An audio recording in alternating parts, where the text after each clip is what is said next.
Hey guys, welcome back to Foul Play. I have Gemma here and we have a friend named Liz. So Gemma, I'm going to go ahead and hand this over to you. Hi, everybody. Good to be back again with my buddy Shane. Teddy's here. So if you hear some little whimpers, that's going to be him. Our guest tonight, I say this every time. This is an incredible story.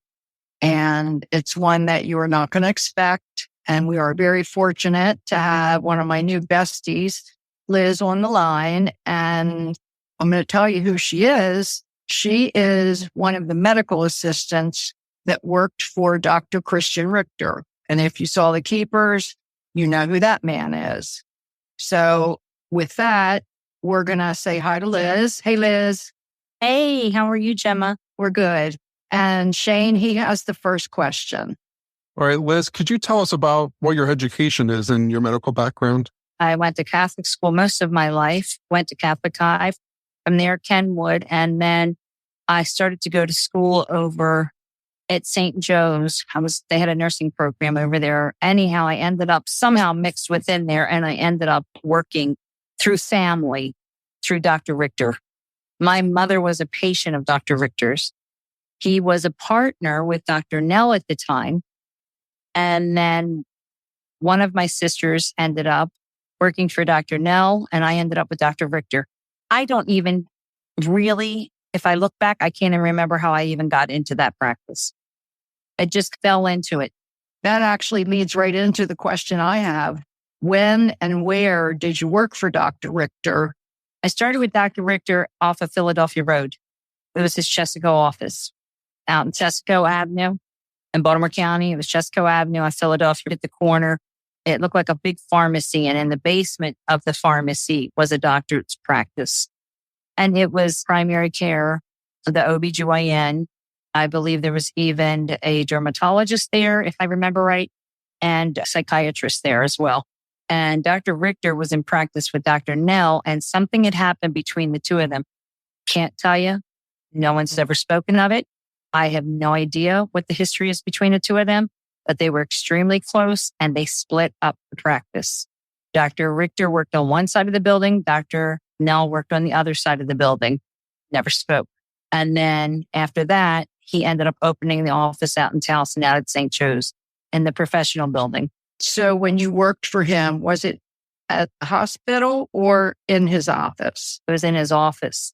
First at Chesapeake, then at St. Joe's, and the professional building down. It was down the hill from the hospital, the red brick building. I want to clarify for our listeners what Liz is referring to as St. Joseph's Hospital. And if you all remember, we've done some podcasts with folks who went to St. Joseph's Hospital and had surgical procedures done by Richter, which were logged on insurance documents as DNCs, but were actually illegal abortions. So while Liz is working in his office, he had admitting rights to St. Joseph's Hospital, which was like right next door. You could just walk over for sure, right? That's correct. You could go literally walk right up the hill into the hospital. It was very convenient for them because they could be at the hospital within moments, literally. Liz, what is a medical assistant? What was it that you did in his office? Besides checking patients in, pulling charts, typing doctor's notes, things like that, I would assist the doctor in the back office. Because it was a GYN office, OBGYN, by law, you had to have an assistant in the room with them. The doctors could talk to the patient in the room as long as the patient was clothed.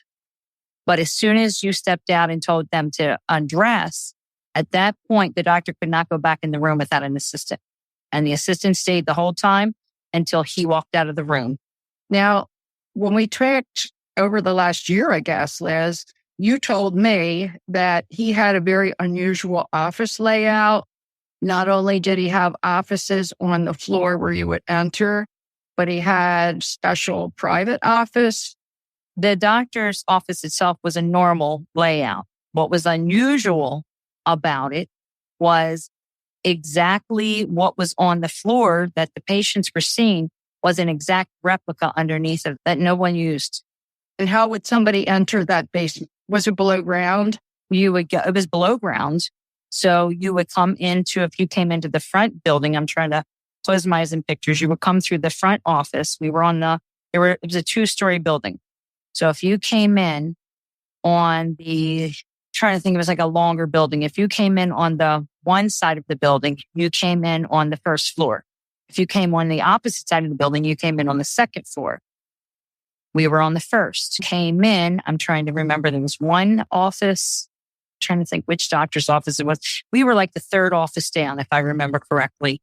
But right next to past our door, the next door down was a door that opened that had a staircase to the upstairs, but it also had a staircase to the downstairs. It was like a hallway staircase, like if you were in any kind of building, the back, like an escape route almost. And the stairway would go downstairs and it dropped dead ended at a door that had nothing on it. It was strictly opened by key. There was no office. And when you opened it, it was a complete replica of upstairs.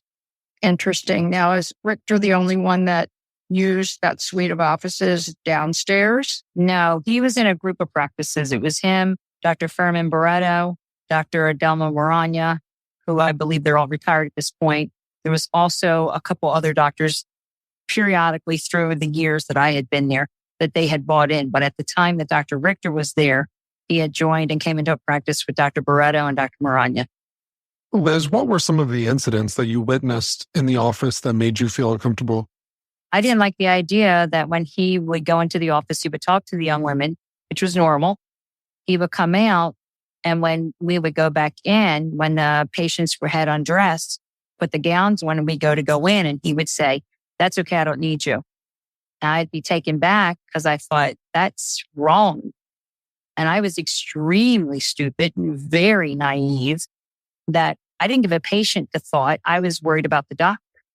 I was very naive at the time because I thought, oh my God, because I had addressed it to our office manager at the time. And I said, he's going to get in big trouble. He can't do that.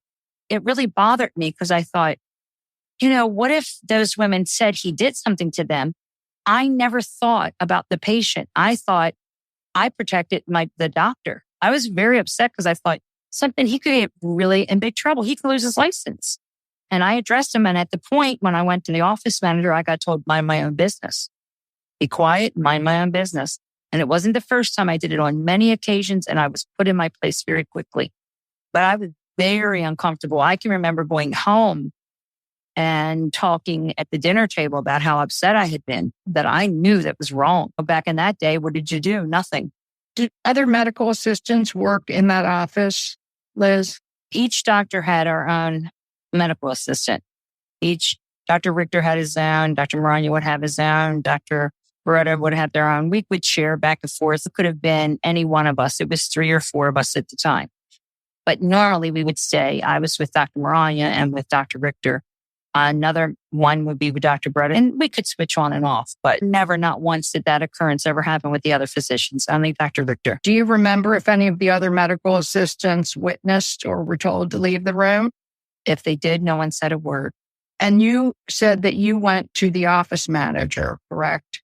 Yes, ma'am. Can you name names? Her name is Lee Monroe.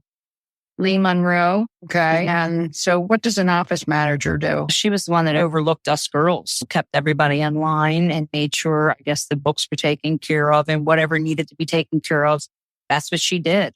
So was she a medical person? Was she like a practitioner? I believe, if I remember right, she was a nurse. Okay. She was a nurse that took over. But I thought it was always very odd that I had been there for so many years. And we thought there were a numerous one of us girls that were there that we thought would step up and take place when our office manager left. And Lee Monroe was brought in, which was very odd. And we were all a little bit put out. Why wasn't one of us? We had the seniority in. Who was this that just came in? But Dr. Richter and her were very, very close, very close. What do you mean? Give me an example. They just would meetings together and closed roomed meeting and closed room. But of course, they were talking about the practice, I'm sure, or who knows? Let's put it this way. A lot more friendlier than the rest of us all were.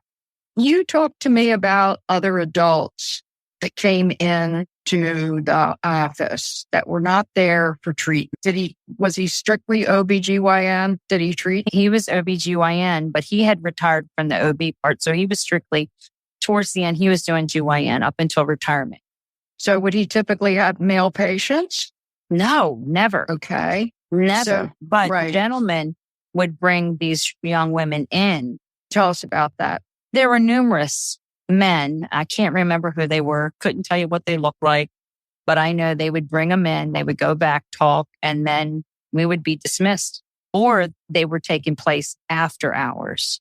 Mostly always after hours. Like at the end of the day, he would come and say, I have so-and-so coming in. I have a friend coming in. Or he'd say a name, or it was usually a friend coming in. And he'd say, we would hurry it up, be cleaning and all. And he'd say, I got it. Go lock up. I got it.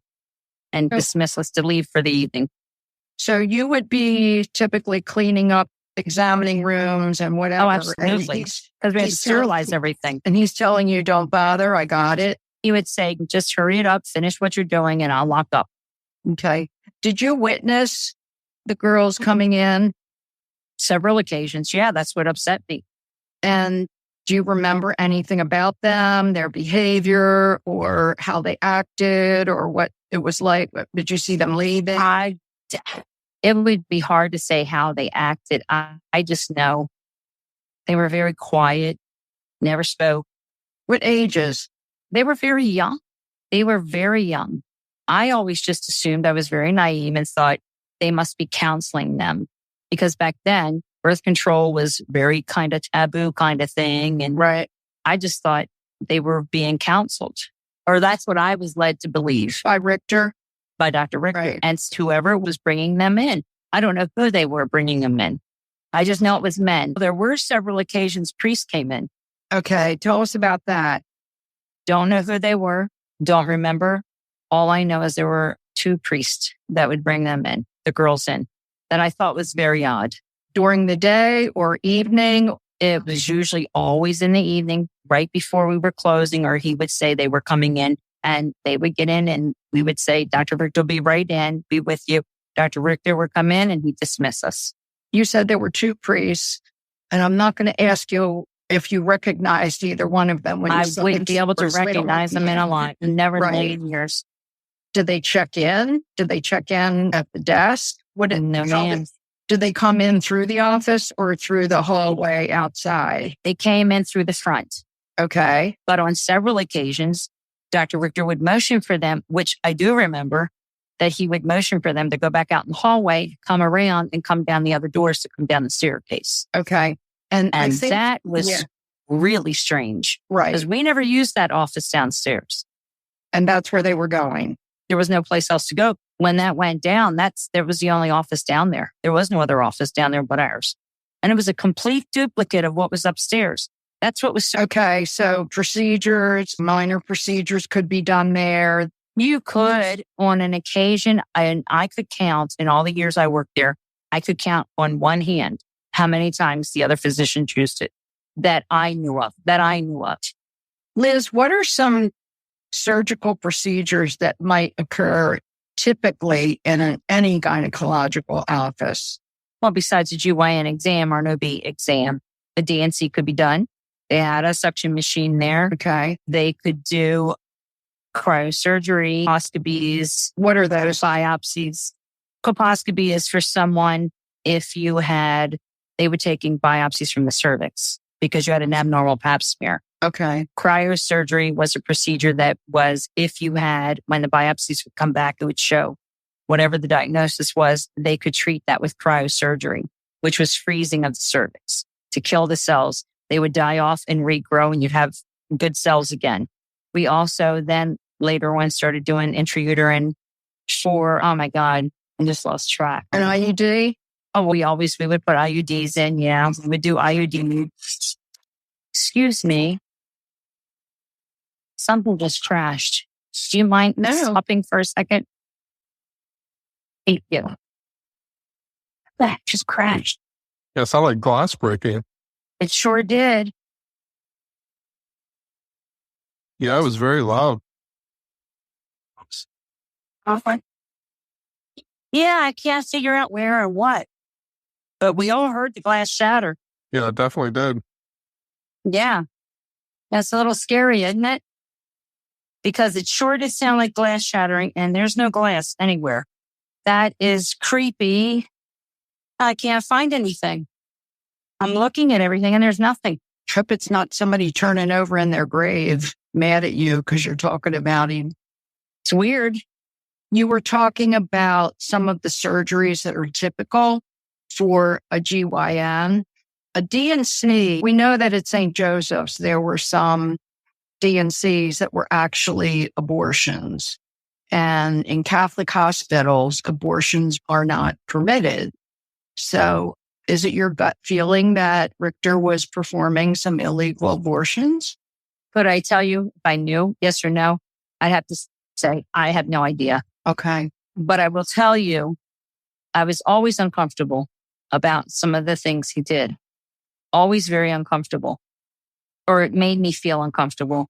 And then when I saw the keepers, my sisters called me right away because we all worked within the practice. One was with Dr. Nell, and then another one was at the Chesapeake office. So we all knew Dr. Richter. He was like family to us. He was literally like a father to all of us.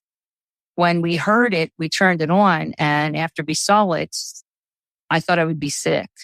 And my sister called me and she said, all of us were talking together. She said, what do you think? Do you think he could have done it? And I, for the first time out of my mouth, said, absolutely, absolutely. And my gut said, absolutely. And it made me sick to say that. And I said to my sister, the other sister, and she said, I can't believe that he could have done anything like that. There's no way, there's no way, there's no way. And I said, do you really think?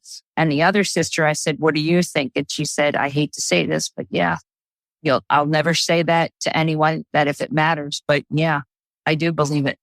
Did he ever ask you when he was examining a woman to leave the room, if it was during regular hours and you were assisting him and you were in there? No, he would never ask us to leave. Okay. He never asked you to leave. No, that's what was so odd about it. And this didn't happen once or twice. It was like a routine thing for a while. You mean after hours? After hours and stuff. Or on days when we didn't have hours, later in the day, or after he had retired. Oh, tell us about that. He had retired. He retired. And I know exactly when he retired because I was at his retirement party. And it was the day my oldest son was due, his due date, which we passed. But that was July 12th, 1986. And that's when he retired. And he was still seeing random patients, only random ones after the retirement. And that went on for a long while until I left. Were they paying for the appointments? They weren't on the books. There was no paper trail. They were not on the books. No paper trail. Not on the books. And normally we would have had office notes to type up because every other doctor, we had to type every office note. Liz, did you ever interact with any of the younger women, either on their way out or on their way in? You got to remember, he would dismiss us, so we were usually gone by then. Okay. But do you ever remember seeing any of them leave, like groggy or upset? Absolutely, when they left. But quiet. It was very odd. Didn't make eye contact, didn't speak, almost like ashamed or embarrassed kind of looked. If someone was ashamed or embarrassed, they'd hold their head down. And that it was no small talk, no talk whatsoever. It was as if they were rushed in, rushed out. Like how much time would go by for somebody to be in there and have some procedure? I'd be there for a while. Keep in mind, most of the time, it would be at the end. He would say, you girls can leave. He wanted to make sure we were out the door and locked. We were out. After I spoke with you, I spoke with some of the women who were taken to his office. And you had given me enough information that I could share with them what you shared with me. And one of them, I believe, emailed you. She might have wanted to talk to you about this, but she was a student nurse at the time. She emailed me and said she would like to talk, and I never heard any more from her. Okay. We're not going to use her name, but she shared with me that she was a student nurse at St. Joe's. And one night at about 11, Joseph Maskell brought 3 teenagers in, and she looked at their chart. And it said that it was being billed as a DNC, which would be for abnormal bleeding. You would never use it because that was against the policy. And she noticed on the their records that they were all from Archbishop Keogh. And he signed them all in. They were in cubicles next to each other, 3 of them. And he took them home about 2:00 in the morning. What would that mean to you? She believes that they were there for abortions. And she said that Richter was often there late at night and that Joseph Maskell was around the hospital a lot. Everybody knew him and he was real friendly with the nurses and everybody but she said she just freaked out. She went to her supervisor who said, don't worry about it. And the next day she was taken off that call and she was moved to another unit. Right. The head of nursing had a meeting with her and told her that she didn't think that she should become a nurse, that she wasn't made fit for it. So I believe that she caught him and these 3 young girls, and we don't know why they were having the abortions, but they were. And if all the sexual abuse was happening, those could have been his children that those girls were carrying. But this friend said that she said, I'm not leaving nursing. So get over that. She stuck it out.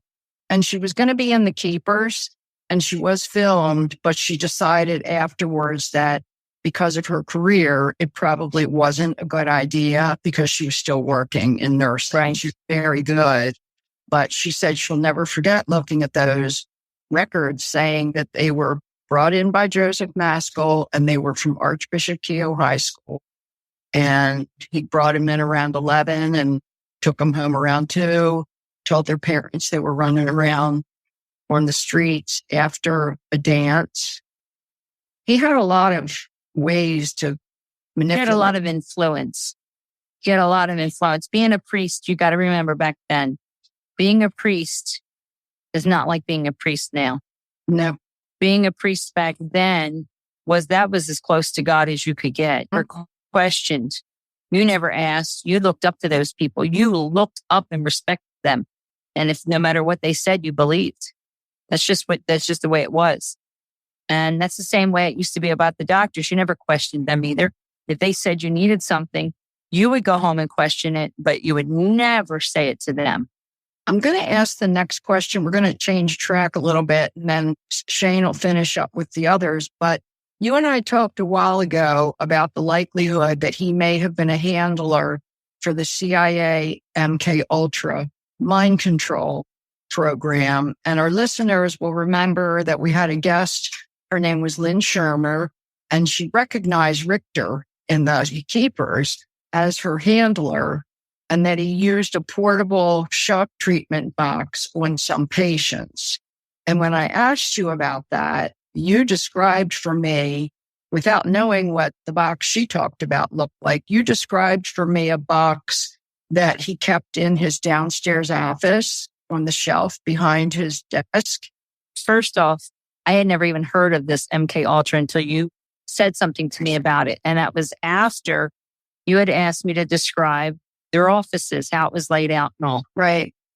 And Dr. Richter was someone who loved old, like vintage things, like collector's items. Exactly. That would be in the medical field. That was in the OBGYN field. And when I described the office and all, their back office, the doctors would share the main office. And of course, Dr. Richter had downstairs as well, but on the upstairs and all. And there was something you had asked me, and I would, because I tell you, I can remember that office almost like the back of my hand. But I also remembered feeling how sick I was because I was so upset that day that I found out, because I thought all this time I was protecting him and I never gave these young girls even a thought. And it made me sick. It still makes me sick because I was so stupid, naive that I never thought to open my mouth and protect anyone.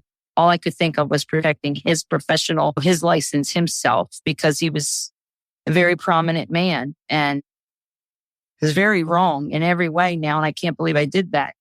But when you had asked me to describe the office, he had vintage different things on the shelves, different books, the PDRs and stuff.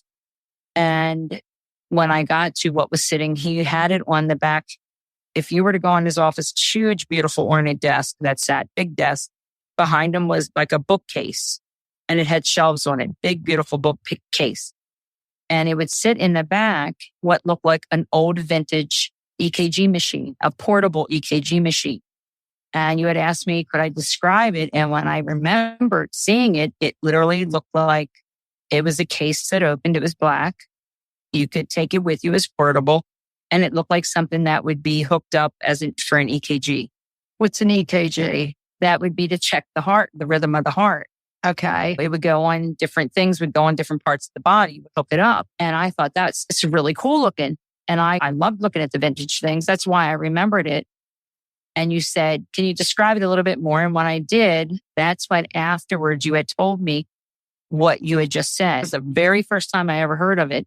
And it was portable. He would take it down, and it would be down when he was downstairs. So it was something that was moved. And I remember seeing it moved. Did I ever know what it was? I never in a billion years thought it was actually used. I thought it was something that it was an old vintage piece of machinery, medical machinery that he had purchased somewhere. And it may be. It's just that it's such a coincidence that it matches exactly what Lynn told us he used as shock treatments on her in a medical theater where scientists, doctors, and politicians would be sitting in like a medical theater. She was trafficked to NASA in Huntsville, and she said that's where she remembered him taking her. Did he travel much? Dr. Richter traveled all the time. Absolutely. For business, pleasure, what? He just traveled a lot. He also belonged to a club. What was it? I want to say like the Masons or something. I can't remember what it was. Really? And they belonged to a yacht club, a big yacht club. He had a big boat. Do you remember the name of the boat? No, I don't. Unless it was Charlotte. He had a daughter, Charlotte. But coincidental that I found out after all the keepers when my sisters and my mom and I were talking.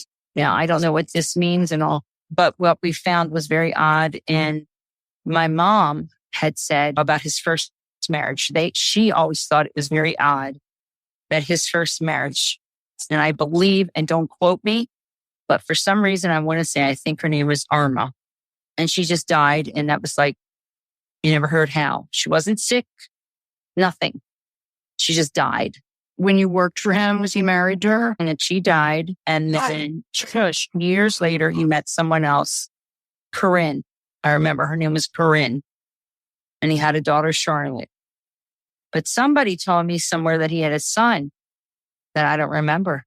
Yeah. What years did you work for him, Liz? Say 81, 82. Excuse me. That's okay. My dog here is hearing your dog. That's funny. So would you estimate about how many years you worked for him? Over 10. Oh, really? Yeah. So starting in 80s. Around 81, 82, somewhere around there. How I met him was through, like I said, through the family. Remember the candy stripers and all? We had did all that. I did that at Church Home and Hospital, which no longer even exists now on Broadway.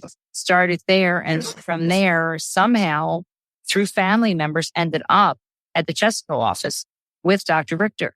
So did you retire after 10 years or did you go somewhere else? No, I ended up by then, Dr. Richter had retired. I was married, was having children.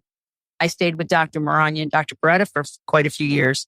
And then Dr. Beretta and Dr. Maranya had bought another doctor in Dr. Molina, Raul Molina. He stayed for a little bit, don't know about how long. And then he left, went back home. Then Dr. Beretta and Dr. Maranya had split up. Something had happened between the two of them. Don't know. We always joke they got a divorce jokingly. And some of the staff went with Dr. Beretta and I went with Dr. Maranya. Are any of those doctors still living? Nell, Maranya, or Beretta? Yeah, they are. Dr. Maranya is retired. Dr. Furman Beretta, I don't know if he's still in practice or not, but he was up at Mercy the last I heard. Shane, I'm going to turn it over to you. There's a few other questions we have and anything else you want to ask. Yeah, Liz, first, I want to know what your first impression of Dr. Richter was, and did that change over time? My impression of Dr. Richter was he was amazing. He was amazing. I looked up to him. I completely looked up to him. when you worked with him, it was as if he not only would train you as in to be an assistant with him, he even trained you the way you spoke. For instance, I would say certain words and he'd say, yeah, we're not going to talk like that. He wanted you to talk very articulate. Oh, he demanded you to be articulate, demanded it. And he used to joke all the time. He was going to beat knots on my head to teach me how to speak articulate. Like I said, we were very naive. We were Catholic girls ourselves. We were all Catholic girls, all of us. And we grew up with the beliefs that he was awesome. And that's why, like I said, I feel sick to my stomach to think that I knew something was wrong. I knew it was wrong. There were things he was doing that was wrong, and I would take it to their attention. And I was always told to mind my own business and be quiet. Don't say a word. Mind your own business. Everything is fine what he's doing. You worry about you and they'll worry about him.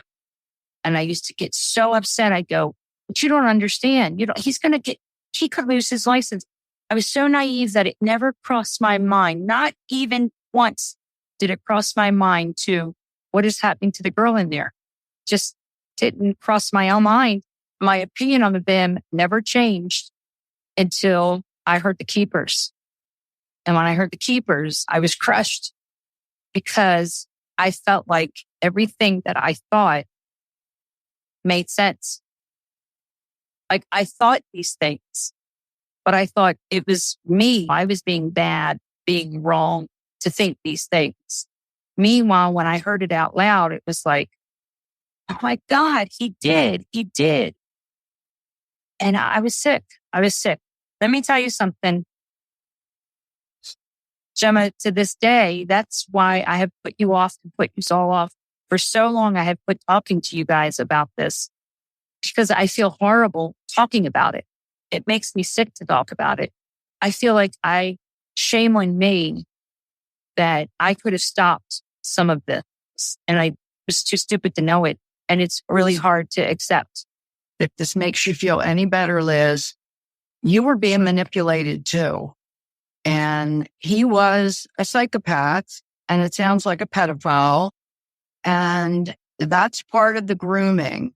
All that talk about him doing noogies on your head and kidding around, and all that is part of the picture of somebody who is psychopathic and is taking advantage of the good people.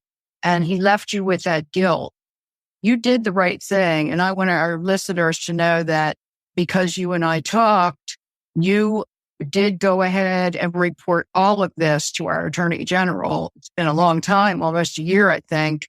And I am blessed to know you, Liz, because I think you're an amazing person. And what happened was not your fault. So please, but it was wrong. It was wrong. But you didn't know that. You were being manipulated. That's what these people do. They take the good people in their lives and they make them feel bad or guilty or less than what they are. You did the right thing. You reported it. And now you've reported it to the state's attorney. And your report to him, Richard Wolf, is going to go very far in taking down this whole pedophile ring that existed, and the clergy was part of it. And I would bet my retirement money, and I know I shouldn't make assumptions, I get knocked for speculating. I would bet my retirement money that one of the priests that brought those girls in was Joseph Maskell. And you would have no reason to recognize him. He was like totally a non-memorable looking dude. Would I say that it could have been him? Sure, only because I have the picture of him in my mind now from what I've seen. But he never signed in. He never wrote his name on anything. They were nice. They were desperate. It was wrong. It was wrong. In so many ways, it was wrong. The other thing, Liz, is that by not allowing a medical assistant to help in that room when those girls were there, that prevented any of those girls from asking you for help, because Maskell was in. Teresa Lancaster has told us that he was in the room with them while they were being examined. and said to Teresa, she didn't know how to put her feet in the stirrups. Richter said, we have a new one here. We have a rookie here. See if you can help her with that. You never know what would have happened if he had allowed any of you to be in there. And you're not the only medical assistant that I've talked to. Another one told me he was so weird, she left almost immediately, that he went through a lot of assistants in different offices and that they didn't last long. And he was asked the names of the people that worked for him, and he said there were so many he couldn't remember. So please do not beat yourself up over this. And just to add a little bit to that, Liz, I think knowing Dr. Richter and Father Maskell's ring, if you would have reported that, that could have ruined your entire career at that point. They were a very strong, connected group of people. So I don't think anyone listening will fault you.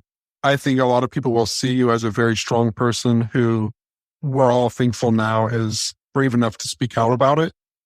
And hopefully that will give more people the strength to speak out about it as well. When I decided to do this, I couldn't tell anybody that I was talking to you at this point because my sisters and my mom think that I should not. They believe that this should not be opened up. This can of worms should not. Just don't get involved. But they know deep inside that it was wrong as well. They know it. It's very upsetting.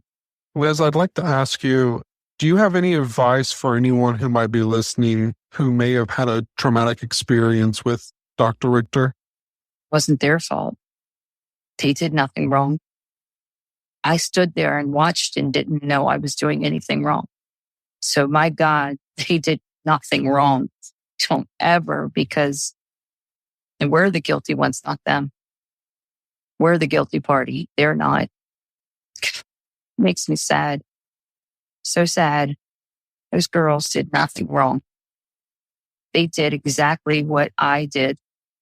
And we grew up, don't say anything. And, it was wrong. The whole thing, they did nothing wrong. Please don't ever let them. They need to let that go off their back. They need to let it go because they can't carry guilt for that. You tell them. You tell them. That's the truth. They can't carry guilt for that. They didn't do it. They were not in control of any of it. There was nothing they could do. I was the one that could have done something and couldn't do anything. I couldn't do anything. I tried. Those girls, and my heart is broke for every one of them, for every single one of them. I went to a Catholic school. It could have been me. It could have been me. It could have been any one of my sisters. I have 3 sisters. It could have been any one of them. And they have to let it go because they didn't do any single thing wrong at all. Nothing. And I'm so sorry. And I ask them to forgive me for not trying harder. And I have to carry that. And I tried. I thought didn't know what I was doing. It was stupid. How old were you? God, I was in my early 20s. I don't even think I was 20, 21. Younger than Sister Cathy. They were stupid. They were taught how to act, how they taught us how to act and how to be. And that was one of the things Dr. Richter liked was because we were young. We had never worked anywhere else before. So he could train us the way he wanted us to be trained. That's what he did. But I knew it was wrong. And I tried, but I didn't try hard enough.